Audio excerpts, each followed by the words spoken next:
Welcome back to that episode of Spectator Sports. I'm your host, Sebastian Fonseca, and week 4 brought some interesting decisions from the referee standpoint, some drama on some late game execution, and we're going to be breaking that down for you today. To begin, the second game of the London series, the Green Bay Packers played the New York Giants. Aaron Rodgers seemed to be on the same page with his receivers during the first half. We saw him connect with Mercedes Lewis and Alan Lazard as well, taking an early 17-3 lead, but they kind of left the door open, allowing the Giants to get back into the game thanks to some trickery and creativity on Brian Dable's part. And they imitated a type of Philly special to cut the deficit to 7 points. Now, the Packers were able to get a field goal before halftime and extend the lead back up to 10, but that was all the points that they were going to be able to score in this game. And the Giants continued to ride Saquon Barkley, especially in the second half. He had over 100-yard scrimmage, and he was utilized both in the passing game and the running attack, and was able to score the go-ahead touchdown and taking a 27-20 lead late in the fourth quarter. Now, with the Packers having to go the full length of the field, Rodgers led a pretty good drive and got them into the red zone. Facing a 3rd and 2, he had a chance to fit in a ball but was deflected at the line of scrimmage. And then on 4th and 2, the same result happened on the other side of the formation, and the Giants were able to take over possession and able to run out the clock altogether. And now we have to look at how the Packers offense really failed in that second half. They had 2 punts, and the other drive that they had was this failed 4th down conversion in the red zone. A lot of issues kind of arose, especially post-game, when cornerback Jair Alexander was giving off the vibe that everything is going to be okay, especially when they return home to the US, that they'll be fine, no big deal. But Rodgers reiterated that they've been struggling out of the gate. They got blown out on the road against Minnesota, who's currently in control of this division, and he agreed that there's not enough there right now to really compete, especially in getting back into this division. And we have to remember now, with this game, with them only scoring 20 points, they struggled against the 3rd string quarterback of the New England Patriots, and also was held to 14 points against the Bucks. Their offense has really been in a flux, and in order to make up that ground against the Minnesota Vikings, they have to really figure out what to really utilize and shore up some things on the defensive side. Now, the Giants have really impressed me. I mean, Coach Brian Dable has been phenomenal in his first 5 games as a coach, really bringing that creativity that we saw with the Buffalo Bills, and I'm really excited to see what they can really do in the season.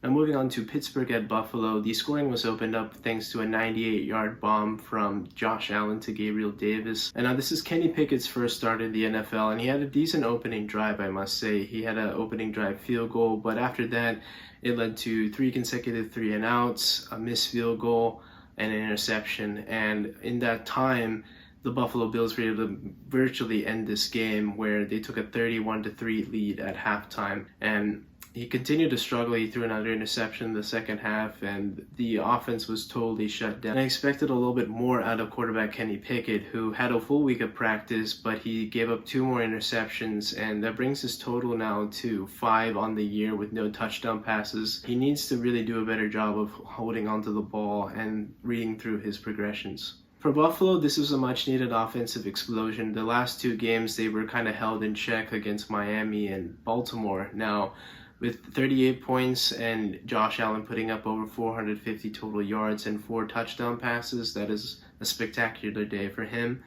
And now with the Finns now losing their 2nd straight, and with Tua's status up in the air with the concussion protocol, they're really gaining some space against the Miami Dolphins and been able to retake the lead in the AFC East. The LA Chargers went to Cleveland to play the Browns, and just like last year, this game was equally exciting. The Browns went up early on the LA Chargers, taking an early 14-3 lead, but the Chargers were able to come back and took control this game later in the third quarter. Things got really dramatic in that fourth quarter when Jacoby Brissett was leading the Browns to what looked like a go-ahead score, whether it be a touchdown or a field goal, but threw a really bad interception at the goal line, and the Chargers were able to take over, and they really just needed one good drive to bleed out the clock. The Chargers were faced with a 4th and 2 from inside their own 45-yard line, and we know that Coach Brandon Staley has a history of being aggressive and probably maybe too aggressive looking at the analytics side of things.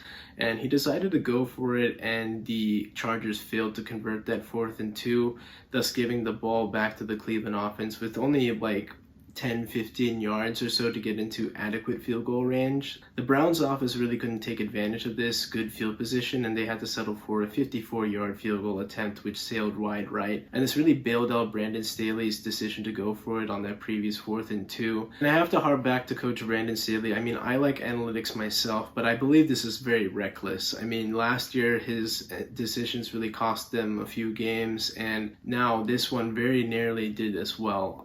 There comes a time where analytics plays a role, of course. That is the evolution of this game, but I do feel that there is a sense of common sense when it comes to making a decision to play field position rather than giving the ball to your defense having to only defend 10-15 yards to stave off elimination.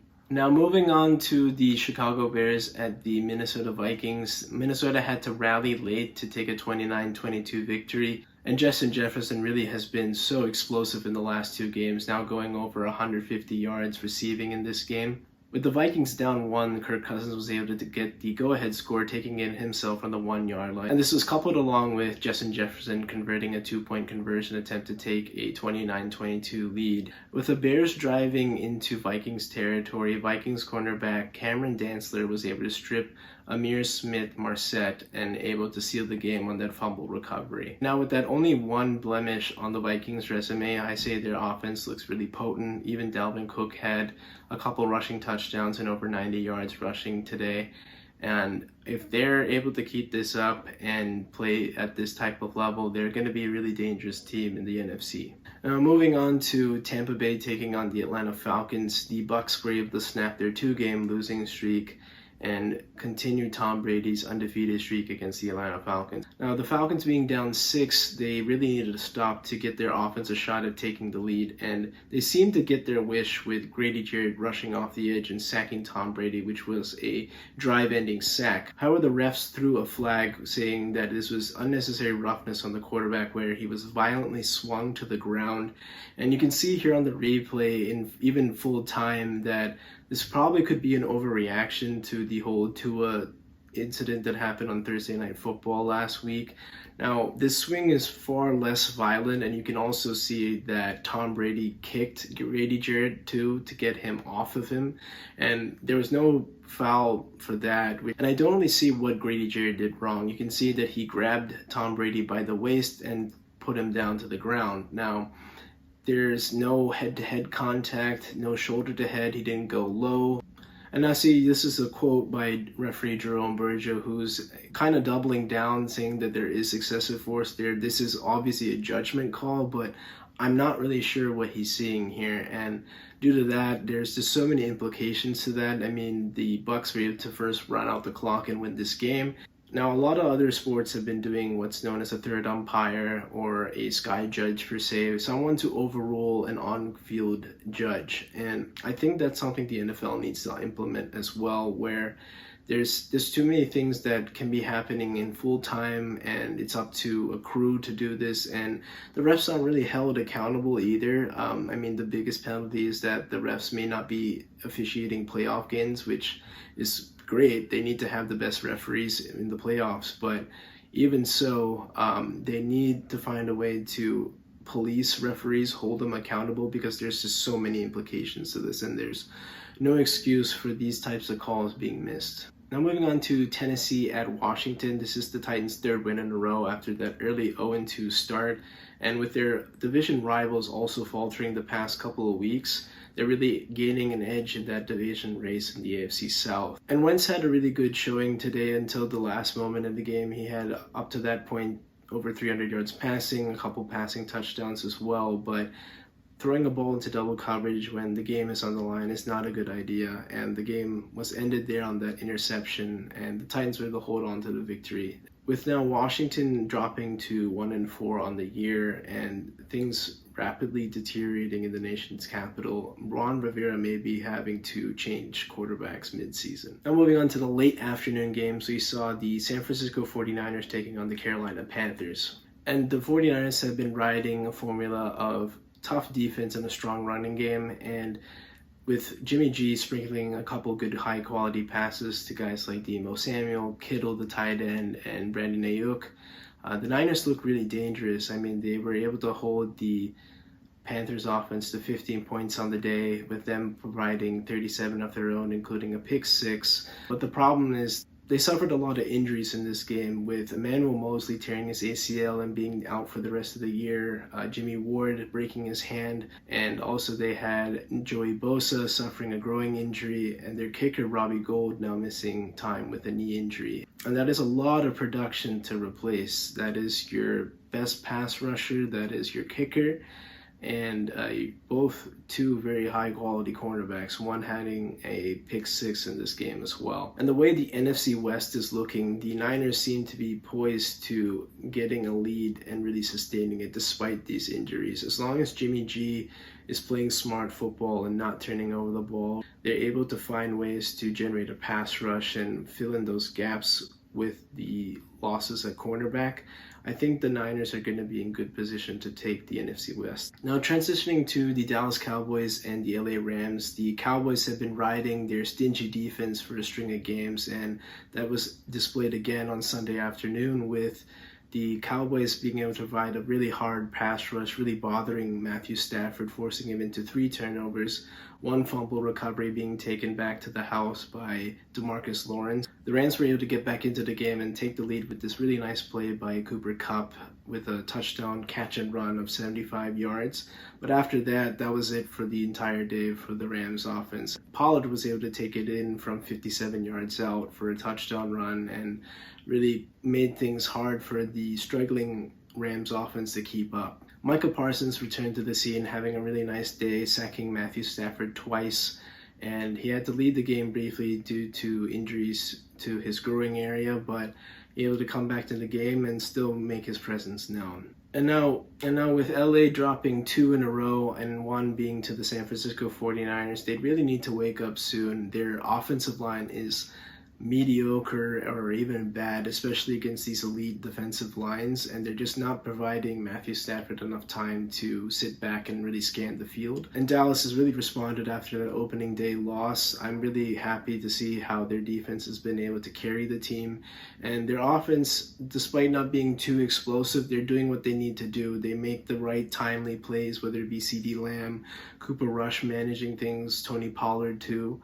And if they can continue this as well, despite Dak's absence or whenever he returns, they're going to be a really dangerous team. The undefeated Eagles traveled to Arizona to play the Cardinals, and this has been kind of a house of horrors for the Eagles as of recent times. They got off to a really strong start, taking an early 14-0 lead midway through the second quarter. Kyler Murray and the Cardinals were able to respond with 10 points of their own before halftime. And the game got really interesting in the fourth quarter when the Eagles were up 7. The Cardinals were needing to drive 90 yards to tie up the game, and Kyler Murray was masterful in this drive, really taking what the defense gave him, really utilizing his legs too, and they were able to tie up the ball game at 17 apiece. But this is when the Eagles' rushing attack really got going. They had a heavy dose of Miles Sanders and mixing it up with some Jalen Hurts runs as well, and they had a 17-play drive that ate up more than 7 minutes off the clock, really tiring out this Cardinals defense who's been on the field already for quite some time. And in that, they were able to get the go-ahead field goal with substitute kicker Cameron Dicker and taking a 20-17 lead with 1:40 left on the clock. And for the Cardinals, this was plenty of time. They didn't have any timeouts, but with a quarterback like Kyler Murray, who's just so dangerous when using his legs, They had issues really having containment on Murray throughout the day, and he got loose a couple times on this final drive. With the Cardinals in plus side territory, they only needed about 15-20 yards to get a field goal and send the game into overtime. And this is when Kyler Murray had a bad set of decisions. On second down, he had a chance to get the first down, but slid too early, and the rule clearly indicates that when the quarterback is sliding at the point of initiating that slide is where the play is dead. And he was about a yard short, bringing up 3rd down and 1. And on 3rd down and 1, he spiked the ball, and this brought down 4th and 1. And due to that, there was some confusion there, and with that being 4th and 1, they had to take that field goal attempt, which was about 43 yards away. And kicker Matt Amendola, who was recently on the Kansas City Chiefs, was kicking for the Cardinals this week and missed a crucial kick that would have sent this game into overtime and giving the Eagles the win. A lot of issues came up on the Cardinals sideline of whether Kyler Murray should have handled this better. I think this comes down to both him and Coach Cliff Kingsbury, who should have been definitely yelling in his ear to not spike the ball, just get that first down on 3rd down, and then you could see what you could do. You could get more yards to get a closer field goal attempt, or you can even get a chance to get the go-ahead score. But the Eagles side of things, this wasn't their best showing. Their last 2 games, they haven't been as dominant compared to their first 3 games, but still finding ways to win. Winning ugly is still winning, and this sets up a really good game for next week, where the Dallas Cowboys are traveling up to Philly to play the Eagles on Sunday night.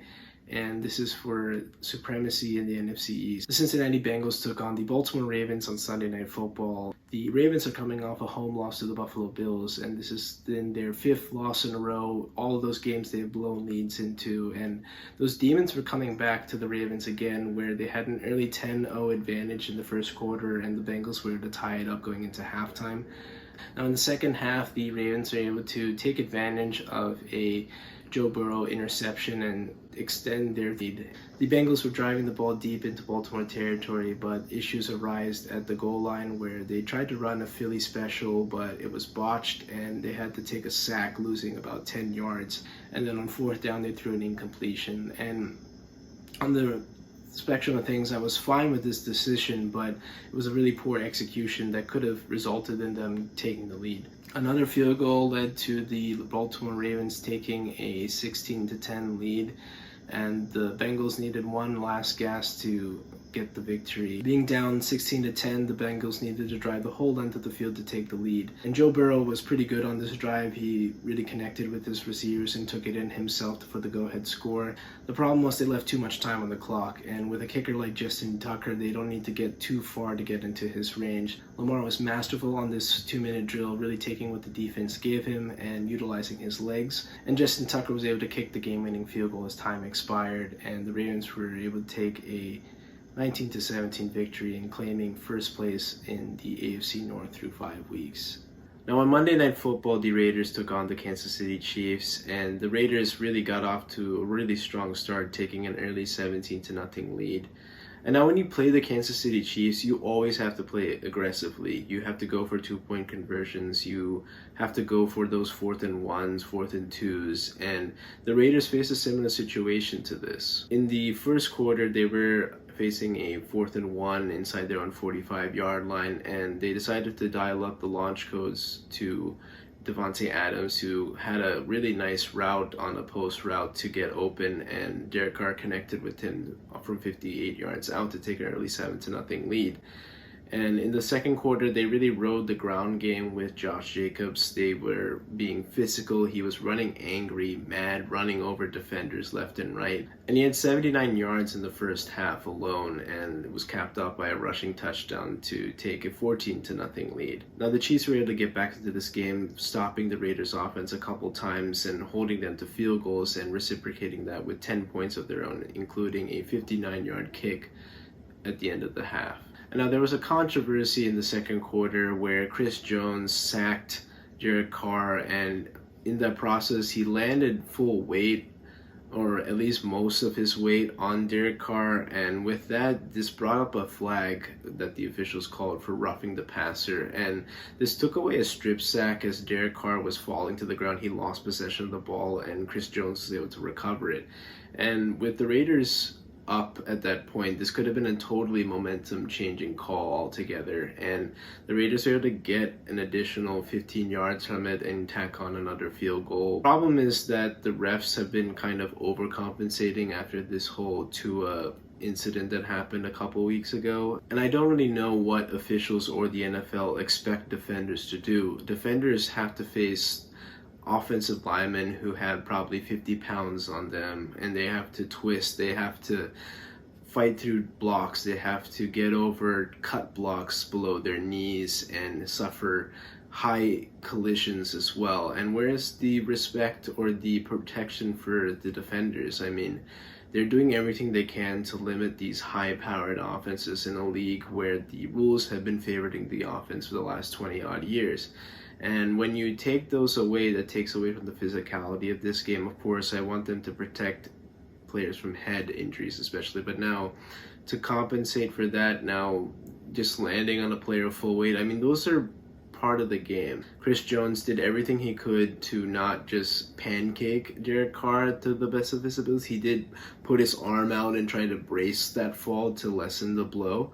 And I don't think there was any maliciousness behind that act. And I think the NFL needs to look into a third umpire or a sky judge per se to overrule these calls, especially when they're so pivotal in the game and for long-term implications. Now, getting back to the game, the second half was dominated by the Kansas City Chiefs. We saw Travis Kelce come up with 4 total touchdowns, 3 coming in the second half alone, and this allowed the Chiefs to take the lead in the third quarter. The Raiders were able to hang in there as well. They cut the deficit to 1 a couple of times, including a time when they scored a touchdown off a deep pass to Davante Adams again.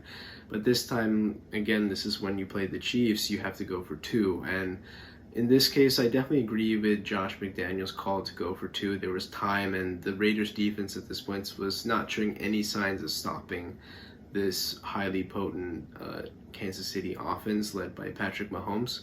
So in that case, they went for it and they were tackled short and they were down 1. And you had to rely on this defense to find a way to get a stop. And miraculously, they did. And then when the Raiders had a chance to take the lead on a field goal, they were able to move the ball towards midfield. And on 3rd and 1, there was a deep pass on the right sideline caught by Davante Adams, which was on the fringe of field goal range. I would say it's about a 54-yard kick, which is doable for a kicker like Daniel Carlson. Unfortunately for the Raiders, the problem was that upon replay review that it was deemed incomplete, where Davante Adams had a slight bobble after collecting the ball and he didn't have 2 feet in at that point, and that pass was deemed incomplete. And this set up a 4th and 1 where the Raiders had poor execution, and on this route, they had Davante Adams and Hunter Renfrow running a crossing pattern, but their jams were so good thanks to the Kansas City defensive backs that the Raiders receivers in Davante Adams and Hunter Renfrow collided on the route, and the ball just sailed over both their heads, and no penalty was called. I think it was just good defense. There is some physicality to it. I don't think there was any excessive illegal contact, and again, like I said, they did collide into each other. So I just think that's a good no call, and the Chiefs were, and I think that's just a good no call, and the Chiefs were able to hang on for the victory. Now, after week 5, a lot of great performances we saw now, but I'm going to give my Offensive Player of the Week award to Josh Allen. He had a dominant performance against the Pittsburgh Steelers, having over 450 yards total from the air and ground, 4 passing touchdowns, including a 98-yard bomb to Gabriel Davis. For my Defensive Player of the Week, there were, again, so many great games played by so many defensive players, but Micah Parsons has had a huge impact in leading this vaunted Dallas pass rush. He had 2 sacks against the Los Angeles Rams, including a forced fumble and 3 quarterback hits, really messing up everything for the Rams offense and really making his presence known in the face of quarterback Matthew Stafford. And teams that impressed me, for starters, are the New York Giants.